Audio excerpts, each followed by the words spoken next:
मुकम्मल English grammar course का आज सबक नंबर 10 है। इस मुकम्मल इंग्लिश ग्रामर कोर्स के 9 क्लासेस हम ऑलरेडी आपके लिए अपने चैनल पर अपलोड कर चुके हैं और मुझे उम्मीद है कि अगर आप हमारे इस कोर्स को शुरू से लेकर आखिर तक देख रहे हैं तो आपने हमारी उन 9 क्लासेस से बहुत कुछ सीख लिया होगा जो कि आपके लिए रोजमर्रा जिंदगी में इंग्लिश बोलचाल करना काफी ज्यादा आसान बन चुका होगा।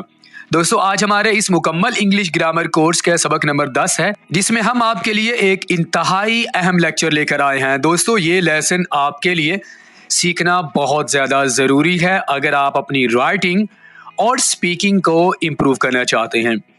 तो आपने मेरे साथ ये वाला लेसन आखिर तक लाजमी देखना है। अगर आप हमारे इस चैनल पर न्यू हैं तो हम आपसे रिक्वेस्ट करेंगे कि आप हमारे चैनल AW इंग्लिश को सब्सक्राइब करें और साथ में बेल आइकन को जरूर प्रेस कर दें। इस सबक के नोट्स आप वीडियो के नीचे दिए गए लिंक के जरिए बआसानी डाउनलोड कर सकते हैं। तो चले फ्रेंड्स, हमारे आज के लेसन का आगाज करते हैं। लेकिन दोस्तों, हमारी अगली क्लास को शुरू करने से पहले ये जरूरी है आपके लिए जानना सीखना कि आपने पिछले क्लास में क्या सीखा था। दोस्तों, हमने आपको पिछले सबक में इन तीनों प्रपोजिशंस के बारे में बिल्कुल डिटेल के साथ सिखा दिया था और मुझे यकीन है कि आपके तमाम कॉन्सेप्ट्स, आपकी कंफ्यूजन इन तीनों कॉमन प्रपोजिशंस के बारे में क्लियर हो चुकी होंगी। अगर आपने हमारे इस वीडियो लेसन को स्किप कर दिया है तो आपको इस सबक का लिंक नीचे वीडियो के डिस्क्रिप्शन में मिल जाएगा। तो आज के सबक में हम आपको क्या सिखाने जा रहे हैं? दोस्तों, आज के वीडियो लेसन में यानी आज के सबक में हम आपको noun and it's all types यानी इसम क्या होता है और उसकी तमाम किस्में जो कि एग्जाम्स में बहुत ज़्यादा आपके काम आने वाली हैं। अगर आपको इंग्लिश बोलते वक्त इन टाइप्स का यानी इसम की जो किस्में हैं उनका इस्तेमाल करना पड़ता है तो आप कन्फ्यूजन का शिकार हो जाती हैं और ख़ासकर अगर आप स्टूडेंट्स हैं तो आपके लिए नाउन की तमाम टाइप्स को सीखना काफ़ी ज़्यादा ज़रूरी है। तो आज के सबक में हम आपको नाउन की तमाम टाइप्स के बारे में डिटेल के साथ सिखाएंगे। मुझे यकीन है कि ये लेसन देखने के बाद आपको नाउन की तमाम टाइप्स 100% क्लियर हो जाएंगी। दोस्तों, अगर हम बात कर रहे हैं नाउन की टाइप्स की तो सबसे पहले हमें यह पता होना चाहिए कि नाउन क्या होता है। नाउन को उर्दू में इसम कहते हैं। आपने बहुत दफ़ा यानी आपने बहुत ज़्यादा सुना होगा कि इसम, नाउन। क्या आपने इसकी डेफिनेशन पे गौर किया है? अगर आप इसकी डेफिनेशन पे गौर कर लेंगे दोस्तों तो मैं आपको यकीन से कहता हूँ नाउन की डेफिनेशन के साथ साथ आपको इसकी एग्जांपल्स के साथ नाउन बिल्कुल आपको क्लियर हो जाएगा। तो नाउन क्या होता है वो सीख लेते हैं। वो लफ्ज़ जो किसी खास शख्स, खास जगह या चीज़ के लिए इस्तेमाल हो।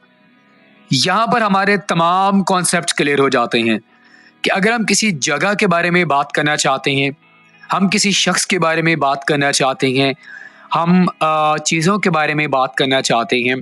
दोस्तों, याद रखिएगा हमारे इर्द गिर्द दुनिया में जितनी भी चीज़ें पाई जाती हैं उनका कोई ना कोई नाम होता है।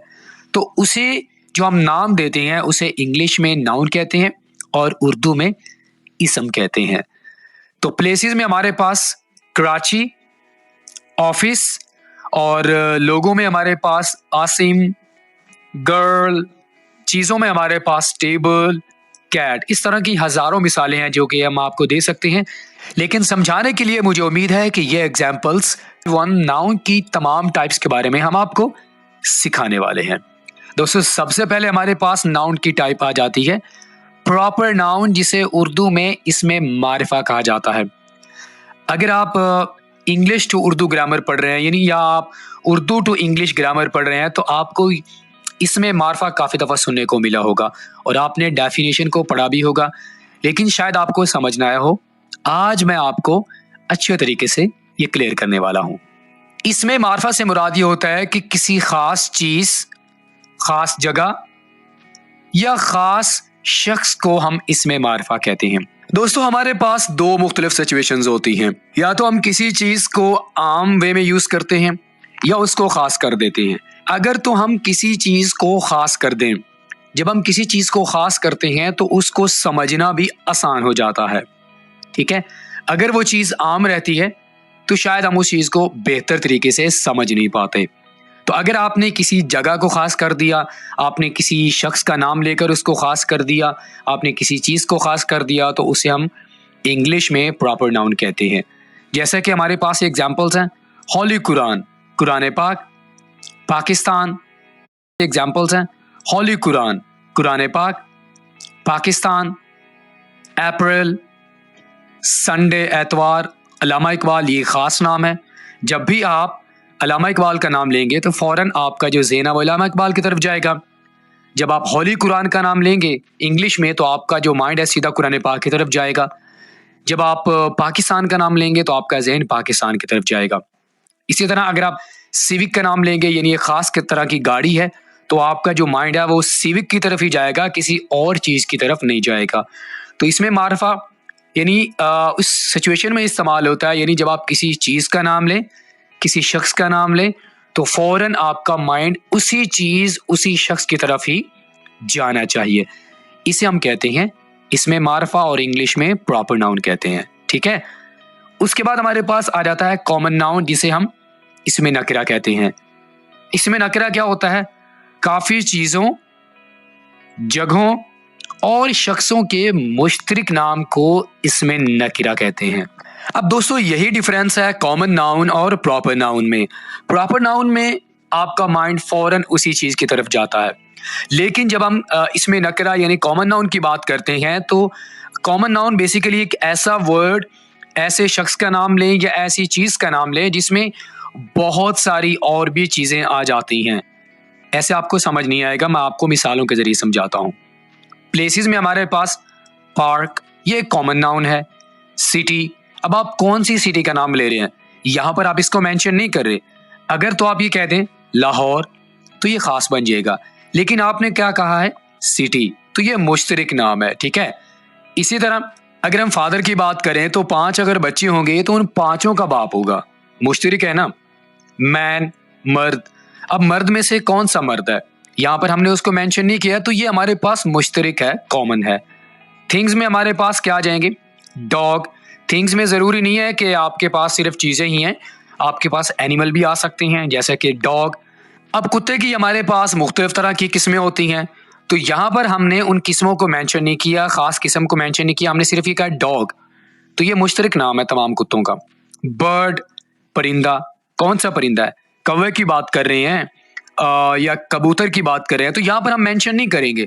इसे हम इसमें नकरा कहते हैं कि हम एक ही वर्ड को बोलें जिसमें तमाम चीज़ें आ जाती हैं, इसमें आप ख़ास नहीं करते, इसमें मारफा में हम ख़ास कर देते हैं।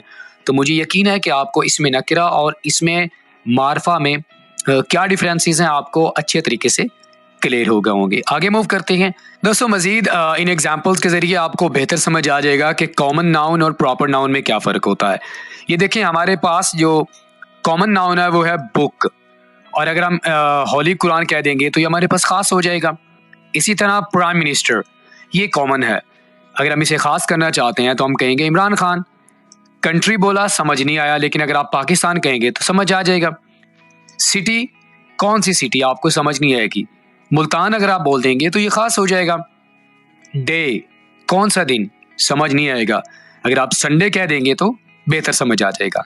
बॉय, लड़का कौन सा, अगर आप उसका नाम मेंशन कर देंगे तो ये आपके पास प्रॉपर नाउन बन जाएगा, यानी ख़ास हो जाएगा। कार, कौन सी कार, समझ नहीं आएगी ना, आप बोल देंगे मेहरान तो बात आपको समझ आ जाएगी, ये प्रॉपर बन जाएगा, ख़ास हो जाएगा। मंथ, कौन सा महीना, अगर आप अप्रैल मेंशन कर देंगे तो ये आपके पास प्रॉपर नाउन हो जाएगा। मुझे यकीन है दोस्तों कि आपको कॉमन नाउन और प्रॉपर नाउन्स बेहतर तरीके से समझ आ गया होगा। आगे मूव करते हैं दोस्तों। आगे हमारे पास है अब्स्ट्रैक्ट नाउन, जिसे हम उर्दू में इसमें मुजर्रद कहते हैं। अब्स्ट्रैक्ट नाउन की डेफिनेशन कुछ यूँ है कि कोई ऐसी चीज़ जिसे ना हम छू सकते हैं, ना चख सकते हैं, इसका अपना कोई वजूद नहीं होता, हम सिर्फ ऐसी चीज़ों के बारे में सोच सकते हैं, यानी ऐसी चीज़ें जिनको ना हम छू सकते हैं, ना हम उन्हें चख सकते हैं, और उन चीज़ों का कोई अपना वजूद भी नहीं होता, एग्जिस्टेंस नहीं होता, हम सिर्फ उन चीज़ों के बारे में सोच सकते हैं। मिसालें देख लेते हैं, हमें बेहतर समझ आ जाएगा। सबसे पहले हमारे पास इमोशंस आ जाते हैं। एंगर, हेट, नफरत, क्या आप इन चीज़ों को चख सकते हैं या आप छू सकते हैं, इनका कोई वजूद है? बिल्कुल भी नहीं। इसी तरह इवेंट्स, बर्थडे, हॉलीडे, ये हमारे पास इवेंट्स हैं। इनको ना हम छू सकते हैं ना हम इनको चख सकते हैं और इनका अपना कोई वजूद नहीं होता। स्टेट्स, फ्रीडम और पीस, ये ऐसी चीज़ें हैं जिनका कोई वजूद नहीं होता, ये अब्स्ट्रैक्ट नाउन है। इसी तरह अगर किसी इंसान में कोई क्वालिटीज़ पाई जाती हैं, ऑनेस्टी, ट्रस्ट, तो ये दोनों चीज़ें ऐसी हैं जिनको ना हम छू सकते हैं ना चख सकते हैं, हम सिर्फ इन चीज़ों के बारे में सोच सकते हैं। तो अगर हम किसी ऐसी चीज़ के बारे में बात कर रहे हैं जिनको हम सिर्फ सोच सकते हैं, उन्हें इंग्लिश में अब्स्ट्रैक्ट नाउन कहा जाता है। क्लियर हो गया दोस्तों? आगे हमारे पास आ जाता है concrete noun. Concrete noun abstract noun का उलट है। तारीफ देख लेते हैं ताकि हम बेहतर समझ सकें। ऐसी चीज़ों के नाम जिनको हम चख सकते हैं और छू भी सकते हैं और इनका अपना वजूद भी है। दोस्तों यही तो डिफरेंस है कंक्रीट और अब्स्ट्रैक्ट नाउन में। अब्स्ट्रैक्ट नाउन में हम चीज़ों को न छू सकते हैं न चख सकते हैं और उनका अपना कोई वजूद भी नहीं होता। अगर हम इसका उलट कर लें तो ये हमारे पास कंक्रीट नाउन बन जाएगा, जिसे उर्दू में इसमें जामिद कहा जाता है। मिसालों से मजीद क्लियर हो जाएगा। हेयर, बाल, ये ऐसी चीज़ें हैं जिनको हम चख सकते हैं, छू भी सकते हैं और इनका अपना वजूद भी है। वाटर, पानी, टेबल, मेज, मनी, पैसा, हेड, सर, पेन, कलम, तो ये ऐसी चीज़ें हैं जिनका अपना वजूद भी है, इनको हम छू भी सकते हैं और चख भी सकते हैं। तो अब्स्ट्रैक्ट नाउन और कंक्रीट नाउन में यही डिफरेंस है। मुझे उम्मीद है कि आप इन दोनों के दरमियान जो डिफरेंसेस हैं वो भी आप समझ चुके होंगे। आगे बढ़ते हैं।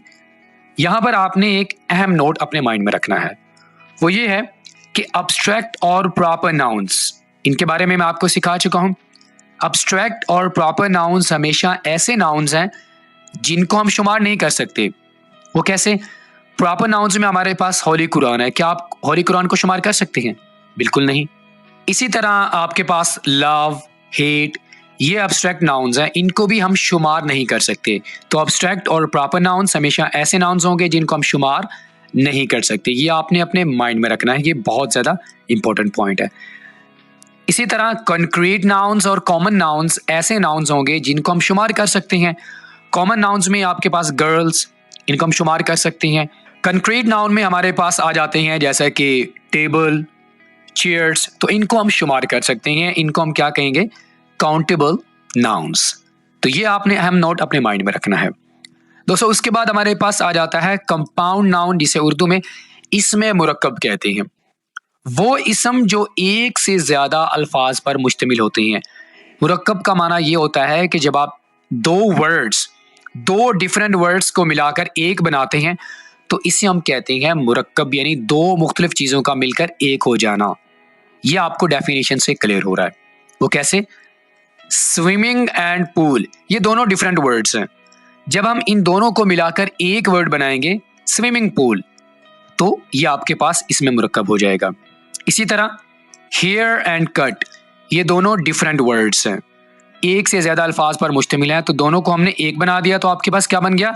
इसमें मुरक्कब। बस एंड स्टॉप, दोनों को हमने मिलाया तो एक बन गया, तो ये हमारे पास इसमें मुरक्कब हुआ। Black board, black and board, ये दोनों लफ्ज़ मिलकर एक बन गया, तो इसे हमने क्या कहा? इसमें मुरक्कब। फुटबॉल, इसी तरह बेडरूम।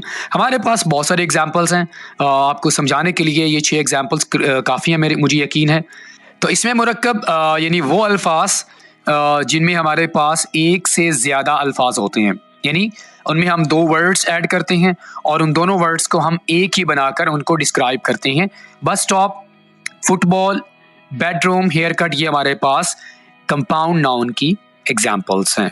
आगे मूव करते हैं दोस्तों। आगे हमारे पास आ जाता है कलेक्टिव नाउन। ये बहुत ज़्यादा इंपॉर्टेंट है और ये स्टूडेंट्स को काफ़ी ज़्यादा कंफ्यूज करता है।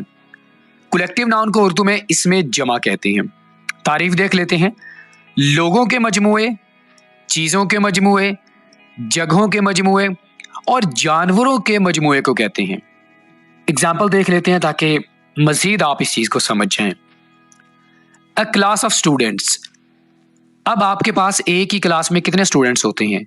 12, 20, 30, 40। तो आपने अलग अलग उन स्टूडेंट्स का नाम नहीं लिया, बल्कि आपने क्या कह दिया?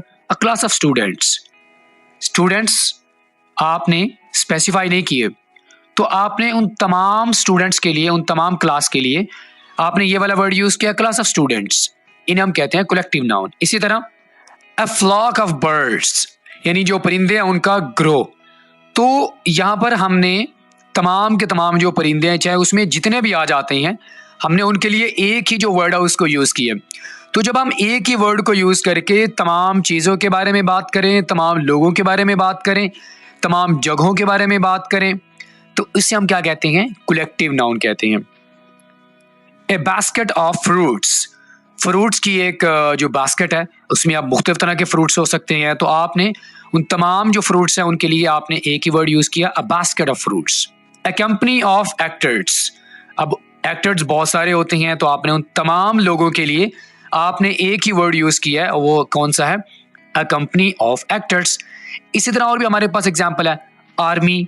अब आर्मी हमारे पास, यहाँ पर आप एक बंदे की बात तो नहीं कर रहे, आप अपने मुल्क की तमाम आर्मी के बारे में बात कर रहे हैं, तो इसे हम क्या कहते हैं, कलेक्टिव नाउन कहते हैं। ठीक है। अ पार्टी ऑफ फ्रेंड्स, तमाम दोस्तों की एक पार्टी, तो ये भी हमारे पास कलेक्टिव नाउन है। अ बुक ऑफ नोट्स, एक बुक के सारे नोट्स। तो दोस्तों याद रखिएगा, जब भी हम सारी जो चीज़ें हैं, जो जगह हैं, जो लोग हैं, उनके लिए हम सिर्फ एक ही वर्ड यूज़ करें, ठीक है, उसे हम क्या कहते हैं, कलेक्टिव नाउन कहते हैं। मुझे उम्मीद है कि आपको क्लियर हो गया होगा। आगे बढ़ते हैं दोस्तों। आगे हमारे पास आ जाता है काउंटेबल नाउन, जिसे उर्दू में इसमें शुमार कहते हैं, यानी ऐसी चीज़ों के नाम जिनको हम गिन सकते हैं, चाहे वो वाहिद हों या जमा हों। ये बहुत ही आसान है। एग्जाम्पल देख लेते हैं, book, ball, dog, man, bag, बोतल। तो दोस्तों ये ऐसी चीज़ें हैं जिनको हम गिन सकते हैं। अब चाहे तो वो एक हो, अब देखो हमारे पास ये बुक है, ये हमारे पास एक है, तो हम इसके जो शुमार कर सकते हैं। अगर हम इसके आखिर में एस लगा देंगे तो ये हमारे पास जमा हो जाएगा, हम फिर भी किताबों को गिन सकेंगे। इसी तरह बॉल एक है, हम इसे गिन सकते हैं। अगर हम इसके आखिर में एस लगा दें तो ये बॉल्स बन जाएंगे, हम बॉलों को भी गिन सकते हैं। तो ऐसी चीज़ें जिनको हम गिन सकते हैं, चाहे वो जमा हो या वाहिद हो, उन्हें हम इंग्लिश में काउंटेबल नाउन कहते हैं। ऑन दी अदर हैंड हमारे पास आ जाता है अनकाउंटेबल नाउन, यानी नाकाबिले शुमार इसम, यानी ऐसी चीज़ों के नाम जिनको हम गिन नहीं सकते। और याद रखिएगा दोस्तों, ऐसी जो चीज़ें होती हैं, अनकाउंटेबल नाउन की बात कर रहा हूँ, इनके जमा नहीं होते। वो कैसे, मिसालों के जरिए आपको समझ आ जाएगा। क्या आप पानी को गिन सकते हैं? बिल्कुल भी आप गिन नहीं सकते। क्या आप दूध को गिन सकते हैं, मिल्क? क्या आप पैसे को गिन सकते हैं? नो। शुगर को भी आप नहीं गिन सकते, मक्खन बटर को आप नहीं गिन सकते, लव प्यार को आप गिन नहीं सकते। तो ये वो चीज़ें हैं जिनको हम गिन नहीं सकते, जिनको हम अगर कोशिश भी करें तो हम शुमार नहीं कर सकते। और आपको मैंने बताया था कि इनके जमा नहीं होते। क्या आप वाटर को ये कह सकते हैं कि वाटर्स, आखिर में आप एस लगा दें और आप कह दें जी ये हमारे पास प्लूरल हो गया? ऐसा तो पॉसिबल ही नहीं है। इसी तरह अगर आप ये कह दें कि हम मिल्क के आखिर में एस लगा देंगे तो ये हमारे पास प्लूरल हो जाएगा, ऐसा पॉसिबल नहीं है। आप जो अनकाउंटेबल नाउन है उनको आप कभी भी जमा नहीं बना सकते। शुगर के आखिर में आप एस लगाकर इसको शुगर्स नहीं कह सकते। इसी तरह आप लव्स नहीं कह सकते। तो याद रखिएगा, अनकाउंटेबल नाउन जिनको हम गिन नहीं सकते, चीज़ों को गिन नहीं सकते, और इनके जमा भी नहीं होते। ऑलराइट फ्रेंड, तो इसी के साथ ही आज का हमारा सबक नंबर 10 यहीं पे मुकम्मल होता है।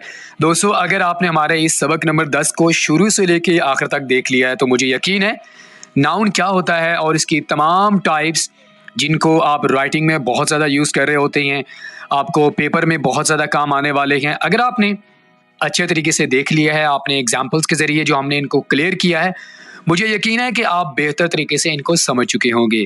अगर आपको वीडियो लेसन अच्छा लगा हो तो लाइक करें। वीडियो के नीचे आपने अपना फीडबैक ज़रूर देना है। अगर आपने हमारे चैनल AW इंग्लिश को सब्सक्राइब नहीं किया तो हमारे चैनल को ज़रूर सब्सक्राइब करें। फ्रेंड्स, आपके साथ मुलाकात होगी नेक्स्ट किसी और लेक्चर के साथ। टिल देन, अल्लाह हाफिज़।